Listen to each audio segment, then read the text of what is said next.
নারী এবং পুরুষের সালাত এক কিনা, এ বিষয়ে আবহমান কাল থেকে দুইটি মতামত মুসলিম বিশ্বে প্রচলিত হয়ে আসছে। একটি মত হচ্ছে নারী পুরুষের সালাত একরকম, কারণ বিষ্ণু বলেছেন সল্লু কামা রাআইতুমুনি উসাল্লি, তোমরা আমাকে যেমনি সালাত পড়তে দেখো তোমরাও তেমনি সালাত পড়ো, আমার মতো পড়ো। তো বিশ্বনবী নারী পুরুষ সবার জন্য আদর্শ, তাই নারী পুরুষের সালাতের কোনো পার্থক্য নেই, এটা হচ্ছে একটা মত। আরেকটি মত, যেই মতের ধারক বাহক হচ্ছে আহনাফরা, হানাফি মাজহাবের স্কলাররা এবং হাম্বালি মাজহাবের স্কলাররা। আল মুগনি একটা কিতাব আছে লি ইবনি কুদামা, ওনার লেখা এই কিতাবের ভেতরে এবং আরো কিছু বইতে তারা এই মতামত প্রকাশ করেছে যে পার্থক্য আছে, এবং আহনাফরাও সাপোর্ট করেছে। তাহলে আমি বলছিলাম নারী পুরুষের সালাতের ব্যাপারে দুইটা মত। প্রথম মত হচ্ছে যে কোনো পার্থক্য নেই, নারী পুরুষের সালাত এক। আরেকটি মত হচ্ছে যে পার্থক্য আছে। তারা দলিল হিসেবে এনেছে যে নারীদের পার্থক্য আছে এই কারণে নারীরা ইমাম হতে পারে না, সালাতের ইমাম হবে পুরুষেরা। কোনো কারণে যদি নারীরা ইমাম হয়ও পুরুষ পেছনে থাকতে পারবে না, শুধু নারীদের নামাজে নারীরা ইমাম হতে পারবে in case of emergency. Umme Salama, Ayesha রাদিয়াল্লাহু আনহা, বিশ্বনবীর স্ত্রীরা মাঝে মাঝে জোহরের সালাতে আসরের সালাতে ইমামতি করেছেন। এটা ইন কেস অফ ইমার্জেন্সি, এটা তাদের সব সময়ের আমল না। তো সেক্ষেত্রে আবার শর্ত হচ্ছে জাহারি কেরাতে নারীরা আওয়াজ করে পড়তে পারবে না। যেমন আমি পুরুষ, আমি মাগরিবের নামাজের ইমামতি করলে আওয়াজ করে সূরা পড়বো, কিন্তু নারী যদি ইমাম হয়, পুরুষদের তো ইমাম হতেই পারবে না, শুধু নারীদের হতে পারবে ইন কেস অফ ইমার্জেন্সি, কিন্তু তিনি আওয়াজ করে, তাদের কোনো জাহারি কেরাত নেই, সব সিটি। আবার আমি সামনে দাঁড়াবো, সব মুক্তাদিরা আমার পিছনে দাঁড়াবে, পুরুষদের ক্ষেত্রে এটা নিয়ম। কিন্তু নারী যদি কখনো ইমাম হয়, তিনি সামনে দাঁড়াতে পারবেন না, একই কাতারে সমান হয়ে দাঁড়াবেন। তো এই তো কিছু পার্থক্য পাওয়া গেল। আবার পার্থক্য আছে সাতারের ক্ষেত্রে। আওরা, পুরুষদের আওরা হচ্ছে নাভি থেকে হাঁটু, কিন্তু নারীদের সারা দেহ ঢেকে রাখতে হয়। আবার নামাজে যদি কোনো ভুল হয়, ইমাম সাহেব ভুল করেন, আমরা পেছন থেকে পুরুষরা পড়বো সুবহানাল্লাহ।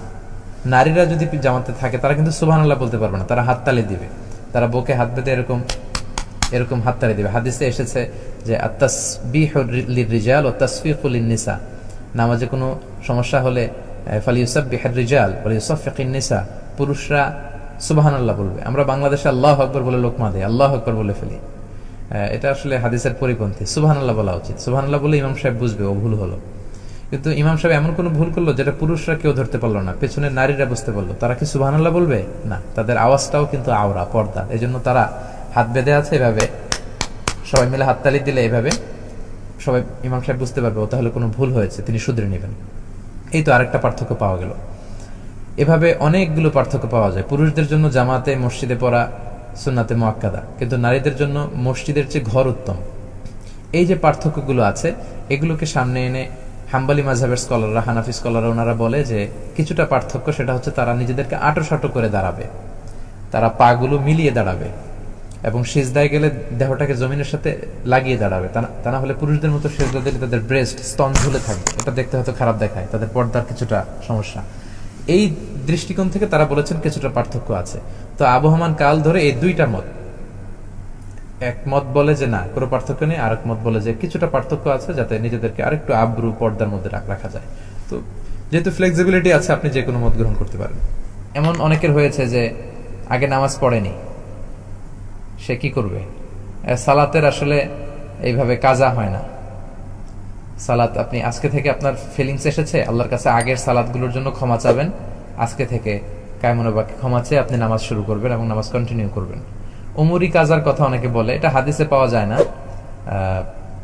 আপনি আগে যেহেতু নামাজ পড়েননি, আপনি বেশি বেশি সুন্নাহ এবং নফল পড়বেন। হাদিসে আছে যার ফরজ নামাজে ঘাটতি হয়, আল্লাহ বলবে কিয়ামতের দিন দেখো তার সুন্নাহ এবং নফল আছে কিনা, যদি থাকে সেটা এনে ফরজের ঘাটতি রিপ্লেস করা হবে। নামাজের বিষয় হচ্ছে যদি মিস হয়, এই কারণে ঘুমের কারণে যদি মিস হয় অথবা যদি ভুলে যান, তাহলে যখনই স্মরণ হবে অথবা যখনই ঘুম থেকে উঠবেন তখনই আপনার ওয়াক্ত। অনেকে বলে যে আমার 3টা নামাজ কাজা আছে হুজুর, এটা পড়বো না, এটা কখনোই করা যাবে না। নামাজ কাজা করে রেখে দেওয়া যাবে না, আমার 3টা কাজা 4টা কাজা, কিসের 4টা কাজা, কিসের 3টা কাজা? আপনার ঘুমের কারণে মিস হয়েছে, যখন উঠবেন তখনই ফ্রেশ হয়ে ওযু করে নামাজ পড়ে নেবেন। ভুলে গেছেন, যখনই মনে আসবে ওরে আজকে তো আসরের নামাজ আমি পড়িনি, আমি তো ভুলে গিয়েছি, যখনই আপনার খেয়াল আসবে সাথে সাথে ওযু করে ইস্তেগফার, শয়তান আপনাকে ভুলিয়ে রেখেছে, আপনি নামাজটা পড়ে ফেলবেন। এটা হচ্ছে সুন্নাহ। আর উমরি কাজা বলতে কাজা আসলে শরিয়াতে নেই, অনেক স্কলাররা বলে আপনি চাইলে পড়তে পারেন, কিন্তু আমি সাজেস্ট করি সুন্নাহ এবং নফল বেশি করে পড়েন, তাহলে বিগত যেই নামাজগুলো ফরজ আপনার নষ্ট হয়েছে এগুলো আল্লাহ সুন্নাহ দিয়ে ওইটা ব্যাকআপ করে দিবে ইনশাআল্লাহ। তারাবির নামাজ নিয়ে অনেক সমস্যা, 8 না 20 একটু বলবেন কি? গত লাইভে কিন্তু বলেছিলাম তারাবির সালাত 8 না 20।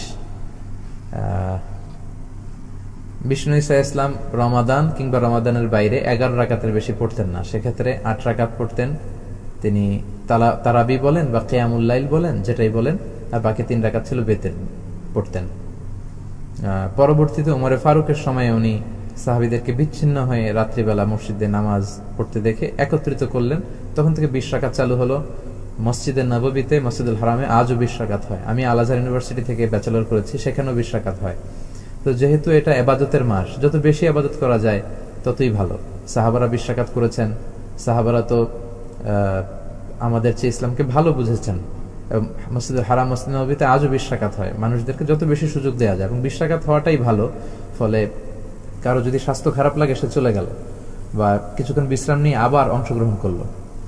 8 রাকাত হলে যেটা হয়, খুব অল্প সময়ে শেষ হয়ে গেল, ফলে অনেকে হয়তো বঞ্চিত হতে পারে। 20 রাকাতই চালু থাক, যার যতটুকু সুযোগ হয় পড়বেন, ফ্লেক্সিবিলিটি আছে।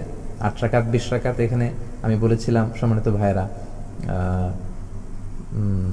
কোয়ান্টিটি ধর্তব্য না, মানে কয় রাকাত এটা বেশি গুরুত্বপূর্ণ না, গুরুত্বপূর্ণ কোয়ালিটি, কত ধীরস্থির ভাবে, কত স্মুথলি আপনি পড়ছেন। আলহামদুলিল্লাহ, আমি তো মালয়েশিয়াতে তারাবি পড়ি, কত চমৎকার ধীরস্থির ভাবে যে তারা পড়ে। মিশরে তারাবি পড়েছি, কত ধীরস্থির ভাবে পড়ে। হেরেম শরীফে কত ধীরস্থির ভাবে পড়ে।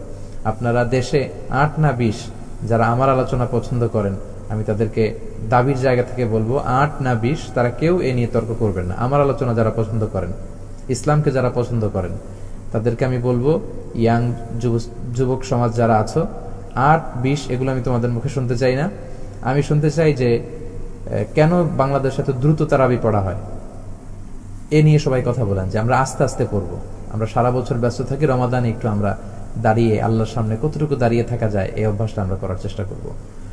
কারো যদি শরীরে খুব বেশি না খুলে, আপনি পড়েন 8 পড়েন, 12 পড়েন, আবার শেষ রাতে উঠে কিছু পড়েন, যার যতটুকু সুযোগ। এ নিয়ে বিতর্ক করার কোনো সুযোগ নেই। তারাবি সহ বিতের তাহাজ্জুদ, জি, সালাতুত তারাবির পরে আপনি বিতের পড়বেন। আর যদি তাহাজ্জুদের অভ্যাস থাকে, তাহাজ্জুদের পরে বিতেরটা পড়বেন। রাতের শেষ নামাজটা বিতির হওয়া সুন্নাহ। বিষ্ণু বলেছেন, এই যে আলু আখিরা সালাতিকুম ফিল লাইলি বিতরা, তোমরা রাতের শেষ নামাজ বিতরের নামাজ পড়ো। তো তাহাজ্জুদের অভ্যাস থাকলে তাহাজ্জুদ পড়ে এরপরে আপনারা বিতির পড়বেন ইনশাআল্লাহ।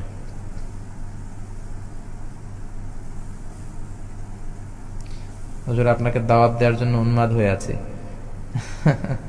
অনেক শুকরিয়া। নামাজে দ্রুত তেলাওয়াত হলে কি নামাজ হবে? নামাজটা আসলে সুন্নাতি তরিকায় হবে না, আর রুকু সেজদায় দেরি করলে নামাজই হবে না, আপনাকে সহ সেজদা দিতে হবে। তা'দিলুল আরকান, ধীরস্থির ভাবে। আমি সবসময় বলে থাকি যে নো রাশিং ইন সালাহ, সালাতে তাড়াহুড়ো নেই। নো হ্যাস্টিনেস ইন সালাহ, সালাতে তাড়াহুড়ো করা যাবে না। আপনি রিল্যাক্সের সাথে রুকু করবেন, পিঠটা সোজা হবে, স্ট্রেট ফরওয়ার্ড। রুকু থেকে দাঁড়িয়ে সোজা হয়ে দাঁড়ায় থাকবেন, আবার সেজদায় চলে যাবেন। আপনি 2 সেজদার মাঝখানে আপনি বসবেন, রিল্যাক্সের সাথে পড়তে হবে। বিশ্বনবীর সালাত ছিল রিল্যাক্সের সাথে, তাড়াহুড়ো করলে আসলে এটা সালাত হয় না। সফরকারীর নামাজ কত রাকাত? ইদা দারাবতুম ফিল আরদি ফালাইসা আলাইকুম জুনাহুন আন তাকসুরু মিনাস সালাহ, যে তোমরা যদি সফরে থাকো তখন নামাজকে কসর করলে তোমাদের কোনো গুনাহ নেই। সফরে ফজর নামাজ 2 রাকাতই পড়তে হবে, মাগরিবের 3ই পড়তে হবে, এগুলোকে কমানো যায় না। কিন্তু জোহর, আসর আর এশা 4 রাকাতের যে ফরজ নামাজটা আপনি 2 রাকাত পড়তে পারবেন, কারণ সফরের মধ্যে একটা কষ্ট থাকে, এজন্য আল্লাহ আমাদের জন্য সহজ করে দিয়েছেন, আপনি কসর করতে পারবেন। আল্লাহর কাছে আমরা শুকরিয়া জানাই যে এই মাসালাগুলো আমরা শেয়ার করতে পেরেছি। আপনারা অনেকে লাইক দিয়েছেন, শেয়ার করেছেন, প্রশ্ন করেছেন। আসলে সকলের প্রশ্নগুলো পড়ার সুযোগ আমার হচ্ছে না, আমি আন্তরিক দুঃখ প্রকাশ করছি। আবারও সামনে যখন কোনো লাইভে আসবো, আবারও আপনাদের প্রশ্নগুলোর উত্তর দিব। যারা যুক্ত হয়েছেন আজকের এই লাইভে, আবারও অন্তরের অন্তঃস্থল থেকে শুকরিয়া জানাই। আপনাদের সাথে আবারও দেখা হবে, আবারও কথা হবে। সবাই ভালো থাকবেন। বিষ্ণু বলতেন, তোমরা যে কোনো ইবাদত করার সময় সল্লু সলাতে মুআদ্দিন, যখন নামাজে দাঁড়াবে তখন তোমরা মনে করবে হতে পারে এটাই জীবনের শেষ নামাজ। এই যে আজকে আমরা লাইভে বসে আছি, লাইভ থেকে যে আমরা সালামতে বাসায় যেতে পারবো অথবা সাহারি পর্যন্ত যে বেঁচে থাকতে পারবো, কোনো গ্যারান্টি আমাদের কাছে আছে? কোনো গ্যারান্টি নেই। তাহলে কেন আমরা ইবাদতের সময় মনে করি না যে এটা আমার জীবনের শেষ চান্স? আপনারা সবাই ভালো থাকবেন, সুস্থ থাকবেন, সুন্দর থাকবেন। আপনাদের সকলের সুস্থতা এবং কল্যাণ মঙ্গল কামনায় বিদায় নিচ্ছি। আমি মিজানুর রহমান আজহারি। আসসালামু আলাইকুম ওয়া রাহমাতুল্লাহি ওয়া বারাকাতুহু।